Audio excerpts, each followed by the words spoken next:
Assalamualaikum warahmatullahi wabarakatuh.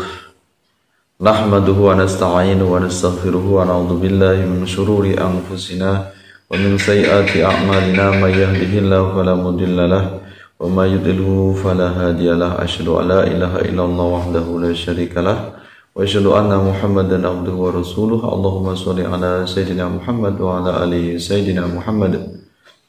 Pemirsa yang dirahmati Allah Subhanahu wa taala, mudah-mudahan Anda semuanya dalam keadaan sehat walafiat. Mudah-mudahan aktivitasnya diberikan kelancaran oleh Allah Subhanahu wa taala. Amin ya rabbal alamin. Pada kesempatan ini kita akan membahas tentang bagaimana hukumnya orang yang menulis ayat Al-Qur'an atau lafaz Allah ini di spanduk atau di baliho, kemudian di kertas undangan. Ini bagaimana hukumnya mengambil atau mengutip ayat Al-Quran kemudian ditulis di spanduk baliho ataupun di kertas undangan.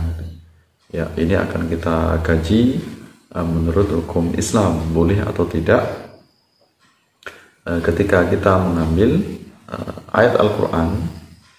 Ya, apakah itu satu ayat atau mungkin bisa lebih, atau memotong dari ayat Al-Quran untuk kita tempelkan di spanduk atau baliho. Ya, ini karena kita sering melihat termasuk itu lafaz Allah, kemudian lafaz Muhammad atau lafaz jalalah yang lain, yaitu nama-nama Allah misalnya di spanduk atau di kertas undangan mengutip ayat Al-Quran, misalnya tentang undangan pernikahan, apakah itu undangan khitanan, termasuk menulis lafaz salam menggunakan bahasa Arab di undangan, di mana dalam lafaz salam ini ada lafaz Allahnya, ya. Assalamualaikum warahmatullahi wabarakatuh. Jelas di situ ada lafaz Allah.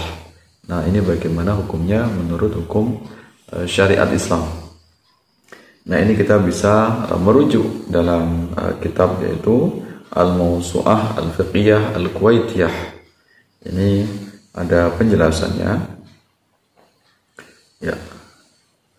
Tulisan Al-Quran di tembok menurut Syafi'iyah dan sebagian Hanafiyah berpendapat makruh mengukir tembok dengan Al-Quran karena khawatir akan jatuh terinjak kaki orang banyak. Malikiyah berpendapat haram mengukir ayat Al-Quran dan nama Allah di atas tembok sebab akan mendatangkan penghinaan terhadap Al-Quran.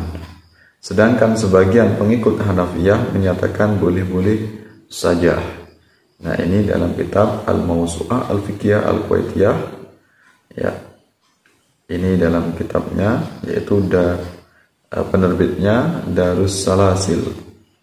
Itu kitab yang diterbitkan dari Kuwait. Ya.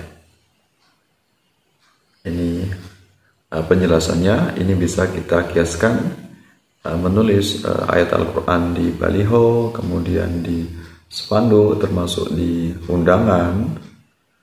Ini sama, ada kemiripan seperti menulis ayat Al-Quran di tembok, ya, sama-sama mengutip ayat Al-Quran. Ya, nah ini ternyata menurut mazhab Syafi'i dan Hanafi ini hukumnya adalah makruh. Bahkan yang lebih ketat, ya ini dalam mazhab Maliki hukumnya adalah haram.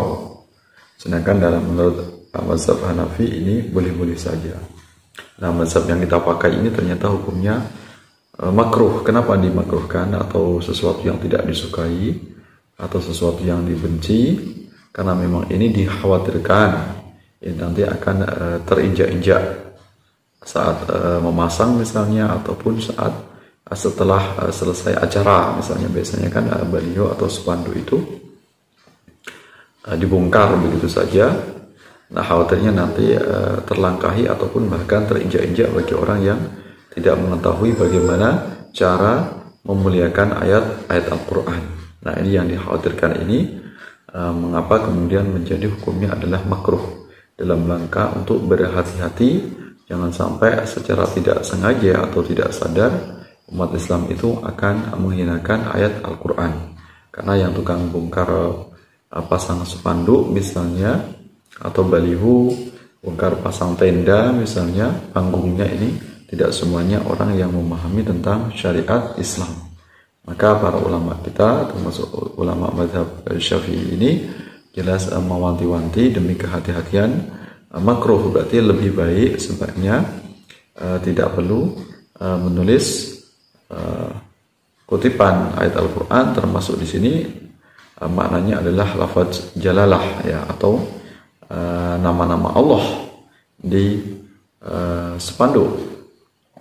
Nah, termasuk ini bisa dikiaskan dengan kita menulis ayat Al-Quran atau mengutip ayat Al-Quran, ataupun juga lafaz basmalah, ataupun itu lafaz salam, di mana di situ ada lafaz Allahnya. Nah, ini jadi lafaz Allah, nama-nama Allah, termasuk ayat Al-Quran ini memiliki kesamaan, yaitu sama-sama ayat yang agung atau kalimat yang mulia, kalimat thayyibah, dan di situ ada nama Allahnya. Maka di sini ulama ini sudah menyatakan bahwa hukumnya adalah makruh dalam mazhab Syafi'i dan mazhab Hanafi. Ya, walaupun ada sebagian pendapat mazhab Hanafi ini memperbolehkan, tapi ternyata juga pendapatnya ini ada kesamaan dengan mazhab Syafi'i yang hukumnya makruh. Dan ini yang lebih ketat adalah dalam mazhab Maliki, di mana ini mengharamkan, karena dipandang ini sangat dikhawatirkan nanti akan terinjak-injak atau sudah tidak terjaga lagi. Orang yang tidak memahami hukum Islam nanti akan memperlakukan ayat Al-Quran ini dengan sembarangan. Nah, ini itu artinya berarti ya ada kebolehan, yang penting dengan kita berhati-hati saat membongkarnya dan tetap meletakkan di tempat yang mulia. Jadi orangnya bisa memuliakannya yang memasang dan membongkarnya. Nah, ini. Kemudian ini ada tambahan dari Imam Nawawi dalam kitab Al-Majmu', ya. Ini penerbitnya yaitu Beirut Darul Fikr. Ini disampaikan oleh Imam Nawawi. Para ulama sepakat bahwa siapa saja yang menghina Al-Quran atau bagian-bagiannya, atau mushaf, atau menaruhnya di tempat yang kotor, atau menganggap bohong atas berita yang disampaikan Al-Quran, baik berupa hukum atau cerita, atau menganggap fiktif atau atas hal-hal yang disampaikan Al-Quran, atau ragu atas itu semua sedangkan ia tahu atas ketidakbolehan hal tersebut, maka orang itu menjadi kafir. Nah, ini penjelasan dari Imam Nawawi. Nah, ini orang ini bisa menjadi kafir kalau mereka, umat Islam ini, tidak bisa memperlakukan ayat Al-Quran dengan baik, menganggap isinya bohong, penuh kedustaan, kemudian mushaf Al-Quran ini diletakkan di sembarang tempat, di tempat yang najis misalnya, tempat yang kotor, atau bisa di sampah sehingga dia terinjak-injak, sehingga menghinakan ayat Al-Quran ini dihukumi sebagai kafir. Maka kita selayaknya sebagai umat Islam harus benar-benar berhati-hati dapat memuliakan ayat Al-Quran. Ya, jangan sampai kita sendiri selaku umat Islam malah tanpa sadar menghinakan ayat-ayat Al-Quran. Nah, ini yang harus kita antisipasi. Maka untuk teman-teman semuanya, terutama sahabat para pengajar Al-Quran, harus berhati-hati jangan sampai ayat Al-Quran ini terletak di bawah, tertindih-tindih, sampai kemudian terlangkahi ataupun terijak. Ini sangat berdosa ya, bahkan bisa menjadi hukumnya kafir kalau itu dengan sengaja menghinakan ayat Al-Quran. Kalau misalnya ada kitab Al-Quran yang sudah usang, sudah lama, kemudian ada lembaran-lembaran yang sudah terlepas misalnya, maka kita perlu kita pisahkan, kemudian kita letakkan tempat yang mulia.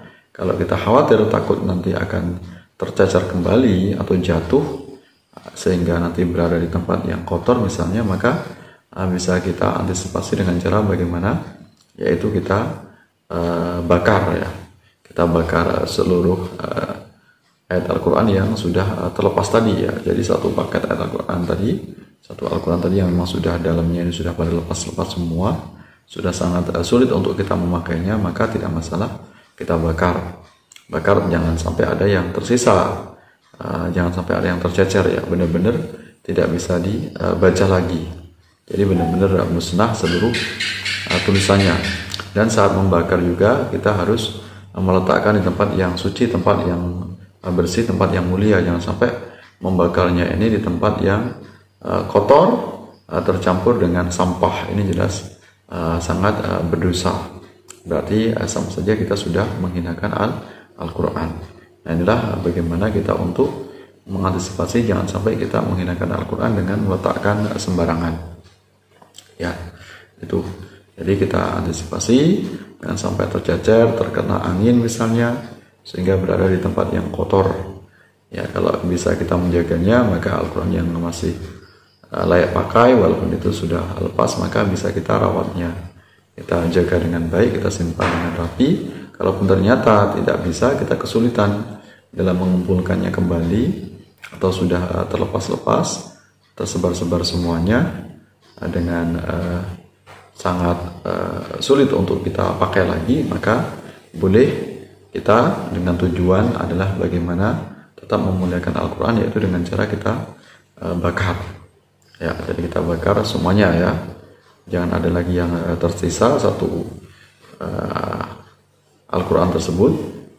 Ya, dan jangan sampai ada tulisan yang masih terpotong-potong, masih tersisa.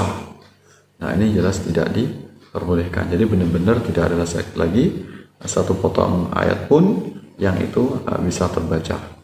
Jadi hilang semuanya tulisannya.